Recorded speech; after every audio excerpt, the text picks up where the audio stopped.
안녕하세요. 영토학자입니다.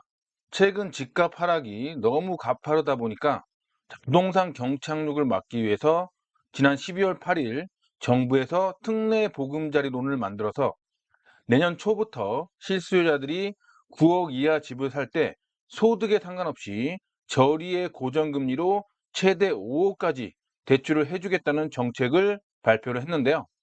자, 그렇다면 과연 정부의 의도대로 특례 보금자리론을 받고 실수요자들이 내년 초부터 집을 사게 될지 살펴보는 시간을 가져보도록 하겠습니다. 기사를 하나 살펴보도록 할게요. 금리 4%대 특례 보금자리론 내 집 마련 기회되나 파이낸셜 2022년 12월 8일 기사입니다. 기사를 한번 살펴보면 자, 여기 파이낸셜 뉴스. 자, 직장인 이모 씨는 보금자리론에 달라진 가입 요건을 보고 놀랐다. 기껏해야 부부 합산 소득 1억 원 정도로 완화될 것이라 생각했는데 소득 한도 조건이 사라져 이 씨도 신청 대상에 들어가게 된 것이다. 아직 구체적인 금리는 나오지 않았지만 4%대 중반이 될 것이라는 전망에 이 씨는 특례 보금자리론을 통해 내년 수도권 근처 9억 이하 매물을 매수할지 고민에 빠졌다. 자, 다음은 개선된 보금자리론의 조건을 찾아보고 직장인 박모 씨는 이내 고개를 끄덕였다. 1주택자를 대상으로 정부가 시행한 안심전환 대출의 금리가 무주택자를 대상으로 한 보금자리론의 금리보다 오히려 0.5%포인트 가까이 낮아 불만이었는데 이번 개편안에서는 금리가 동일해졌기 때문이다. 대출 한도도 5억 원으로 늘어나고 DSR도 제외될 가능성이 높다는 소식에 박모 씨는 이번 기회에 내 집 마련에 도전할까 고심 중이다. 자, 그러면 과연 이 직장인 이모 씨와 직장인 박모 씨가 내년 초에 특례 보금자리론을 받고 내 집 마련을 하게 될지 아니면 다른 선택을 하게 될지 조금 있다가 한번 살펴보는 시간을 가져보도록 할게요. 자, 그 다음에 특례 보금자리론이 왜 나왔는지 한번 살펴볼게요. 정부가 금리 상승에 따른 가계대출 이자 부담을 덜어주기 위해 보금자리론을 확대 운영하기로 하면서 부동산 침체기에 거래량이 늘어날지 기추가 주목되고 있다. 결국 뭐예요? 자, 부동산 경착륙을 막기 위해서 이 특례 보금자리론이 나오게 된 겁니다. 8일 금융권에 따르면 금융위원회는 3%대의 고정금리 대안대출 상품인 일반형 안심전환대출과 9억 이하 주택에 대해 장기 고정금리로 받을 수 있는 적격 대출, 그리고 최장 50년 동안 고정금리로 원리금을 매달 상환하는 보금자리론을 한시적으로 통합한, 그러니까 이 세 가지를 통합한 특례 보금자리론을 내년 1년간 한시적으로 운영하기로 했다. 자, 그래서 다음 보면 자, 지난 6일 금융당국은 소득에 상관없이, 그러니까 소득 기준이 아예 없어요. 소득에 상관없이 9억 원 이하 주택을 최대 5억 원까지 대출을 받을 수 있는 특례 보금자리론을 당정 협의회에 보고했다. 자, 그리고 이 특례 보금자리론을 세 가지 목적으로 활용을 할 수가 있는데, 자, 첫 번째는 자, 무주택자가 신규 주택 구매 시에 대출을 해주고, 그 다음에 1주택자가 다른 주택을 사서 갈아타려고 할 때, 그때 대출을 해주고, 그 다음에 1주택자가 만약에 세를 주고 있을 수 있잖아요. 전세를 주고 있었을 때, 그때 임차보증금을 내줘야 되는 그런 상황이 왔을 때, 그때 임차보증금을 돌려주려는 목적의 보전년 대출로도 이거를 이용할 수가 있습니다. 그래서 이 세 가지 목적으로 지금 이용을 할 수가 있다. 금융당국은 내년 1월까지 은행과 주금금 등의 전산 개발과 내규 개정 등을 거친 후에 내년 초 특례 보금자리론을 시행할 방침이다. 자, 이게 중요하죠. 결국엔 금리가 중요한데 관건은 금리가 될 전망이다. 금리 수준은 아직 결정되지 않으나 적정 금리인 6% 대비 약 1.7에서 2%포인트 낮은 4%대 중반대로 형성될 전망이다. 자, 그래서 자, 정리를 하면 자, 이렇게 해준다는 겁니다. 그래서 특례 보금자리론 개요. 대상 주택은 매매 가격 9억 원 이하 주택, 대출 한도는 5억 원까지, 소득 한도는 아예 없음. 자, 대출 자격은 무주택자 또는 1주택자, 그리고 2년 내 기존 주택을 처분해야 할 목적으로 대출 자격이 있습니다. 그 다음에 대출 금리는 4%대 초중반대, 이게 추정치예요. 그래서 한 4% 한 중반대 정도 나오지 않을까라고 생각을 하고 있어요. 시행 시기는 내년 초, 2023년 초고 내년 1년간 운영한다. 자, 그다음에 DSR 적용은 검토 중이라고 하는데 DSR이 제외될 가능성이 높다고 지금 계속 얘기가 나오고 있어요. 자, 기사를 하나 더 보도록 할게요. 자, 우리은행 전세대출 금리 최대 0.85%포인트 낮추기로 조선일보 2022년 12월 9일 기사요.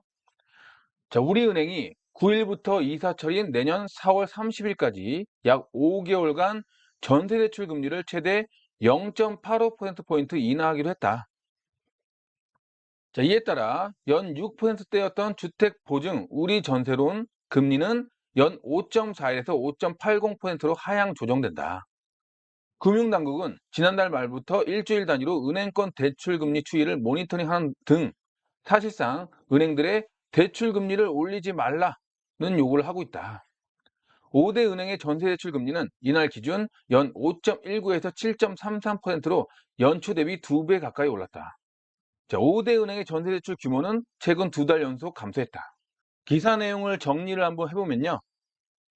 자, 그동안 높은 인플레이션을 잡겠다고 한국은행에서 기준금리를 빠르게 올리면서 자, 주택담보대출금리도 빠르게 올라갔지만 자, 전세자금 대출금리도 빠르게 올라갑니다. 자, 그러면서 어떤 현상이 생겼다? 전세자금 대출 이자가 월세보다 비싸지는 그런 현상이 생겼다. 자, 전세자금 대출 이자가 월세보다 비싸지니까 세입자들이 어디로 몰려요? 자, 전세가 아닌 월세로 몰리게 됩니다. 월세로. 자, 그러면 자, 전세가 아닌 월세로 이렇게 몰리게 되면 자, 은행 입장에서는 전세자금 대출 상품을 만들어서 이 상품을 누구한테 팔아야 돼요? 세입자들한테 팔아야 되겠죠. 즉 세입자는 은행의 전세대출 상품을 사주는 소비자예요. 자, 그런데 그 소비자가 은행의 전세자금 대출 상품을 사지 않고 나는 월세로 가겠다 이러면서 가버린 거예요. 자, 결국 전세자금 대출 상품을 팔아서 얻을 수익을 자, 누구한테 뺏긴 거예요? 집주인들한테 뺏긴 겁니다. 자, 그럼 이걸 다시 가져와야 되겠죠? 그럼 이걸 다시 가져오려면 어떻게 된다?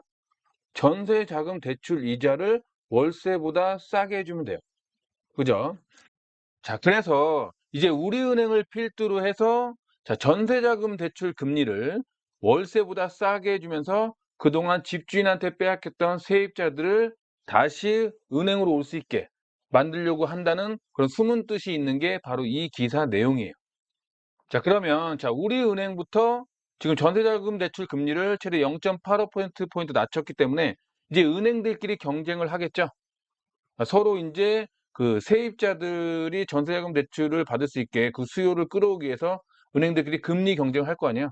자, 그렇기 때문에 이제 우리은행뿐만 아니라 KB국민, 신한, 하나, NH농협 등 이런 은행들도 전세자금 대출 금리 내리기에 동참을 하게 될 것으로 보입니다.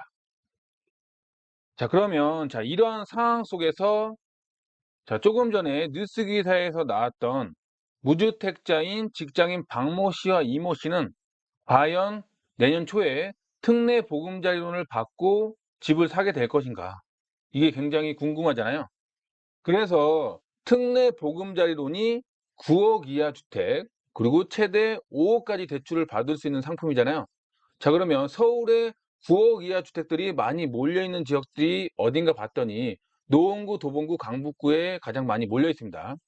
자, 그래서 자, 이 무주택자인 직장인 박모 씨와 이모 씨가 노원구 중계동에 있는 자, 9억 이하 아파트 중에 자, 초역세권에 있는 건영 아파트, 이 아파트의 사례를 통해서 무주택자가 선택할 수 있는 매매, 전세, 월세 중 어떤 것을 선택하는 게 유리한지 한번 분석해보는 시간을 가져보도록 할게요.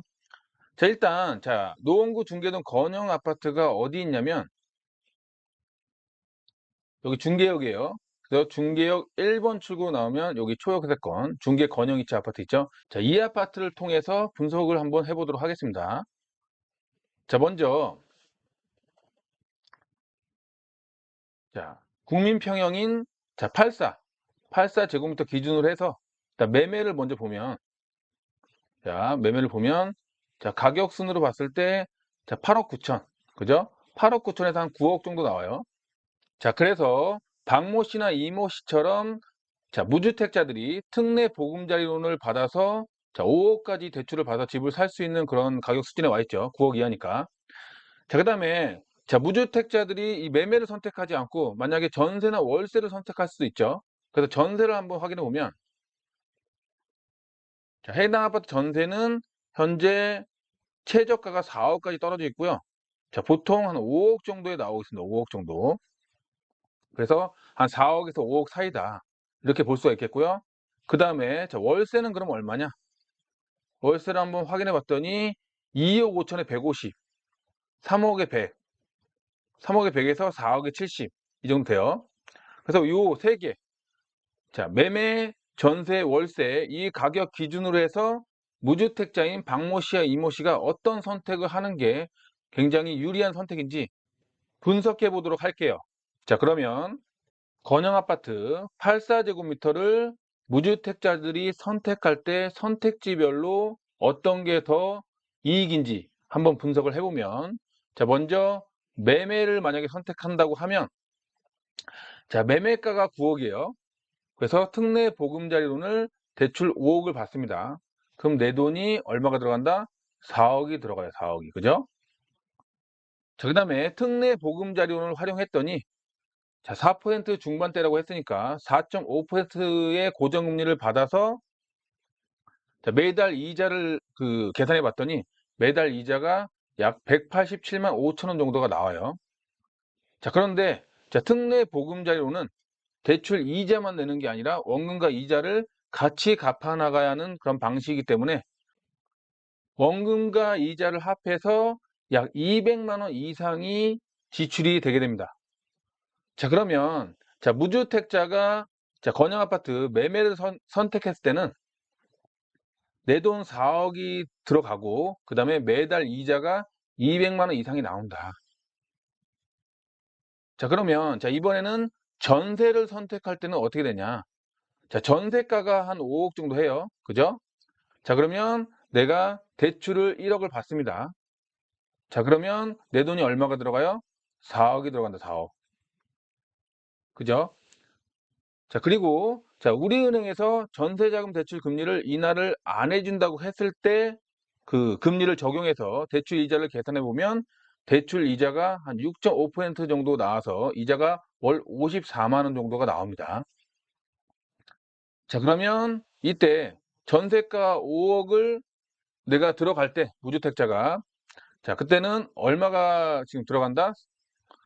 내 돈 4억에 매년 나가는 이자가 매달 나가는 이자가 54만 원이 나간다.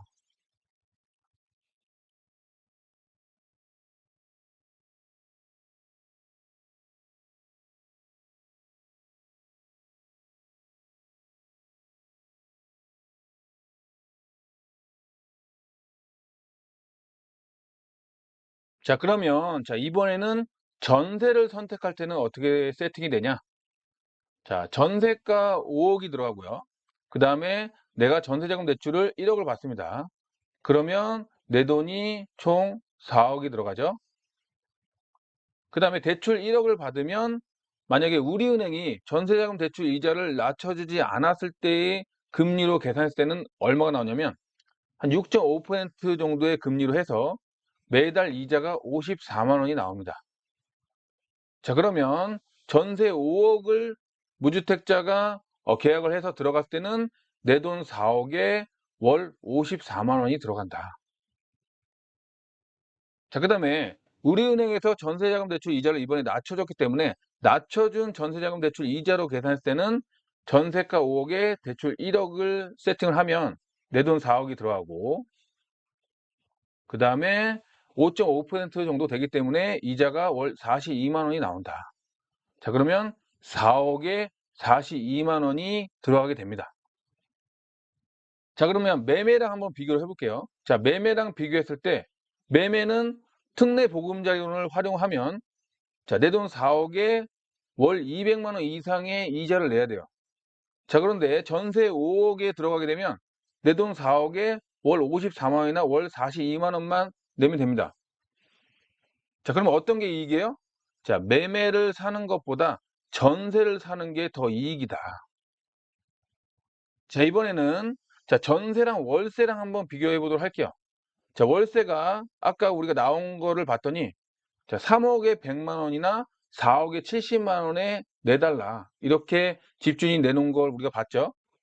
4억에 70만 원에 만약에 이 무주택자가 들어간다고 하면 자, 이번에는 전세랑 한번 비교해 보도록 할게요. 자, 4억에 70만 원이에요, 월세는. 그죠? 근데 전세는 4억에 54만 원, 4억에 42만 원이 돼요. 자, 월세보다 전세자금 대출 이자가 더 싸네요. 그죠? 자, 그러면 이때 어떤 걸 선택하게 된다? 자, 전세가 더 이익이기 때문에 자, 전세를 선택하게 된다. 자, 그러면 자, 앞으로 자, 이제 기준금리는 이제 점점 낮아질 거고 내년을 기점으로 해서 고금리에서 다시 저금리로 이제 내려가는 그런 방향으로 가고 있잖아요. 인플레이션이 잡혀가고 있으니까. 그럼 전세자금 대출 금리는 계속 낮아지겠죠. 자, 그러면 이제 앞으로는 월세 사는 것보다는 전세 사는 게 더 유리해요. 그리고 자, 전세 사는 게 매매로 집을 사는 것보다 더 유리한 시장이 오고 있다. 자, 그러면 결론적으로 자, 앞으로 집값이 떨어질 거라는 그런 기사들이 막 쏟아져 나오고 있는 이런 상황에서 내가 굳이 전세 사는 게 훨씬 더 유리한데 자, 특례 보금자리론을 받고 매매를 살겠어요? 자, 그렇지 않을 것이다. 결국에는 내년에는 자, 전세로 사람들이 많이 몰릴 것이다. 그리고 그동안은 전세자금 대출 이자보다 월세가 훨씬 더 싸가지고 월세로 많이 몰렸었는데 근데 월세가 지금 많이 올랐죠. 자, 그러면서 월세가 전세자금 대출 이자보다 이제는 비싸지는 그런 상황으로 가고 있다.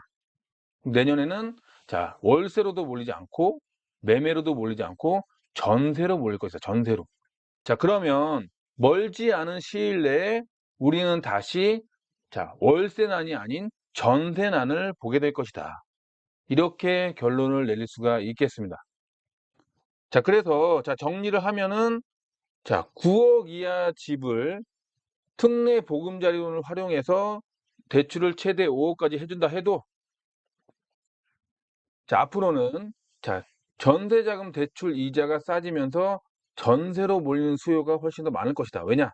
매매보다 전세 사는 게 지금 설명드렸듯이 훨씬 더 유리한 시장이기 때문에.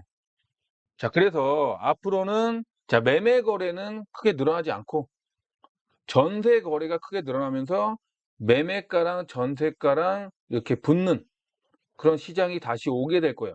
그러면서 전세가율이 굉장히 높은 그런 시장이 다시 오게 될 것이다. 서울, 경기, 인천에도. 저는 이렇게 보고 있습니다. 자, 지금까지 알려드린 내용이 시청자분들에게 도움이 되었다면 좋아요, 구독하기, 알람 설정까지 부탁드릴게요. 자, 저는 다음에 더 좋은 컨텐츠로 찾아뵙도록 하겠습니다. 감사합니다.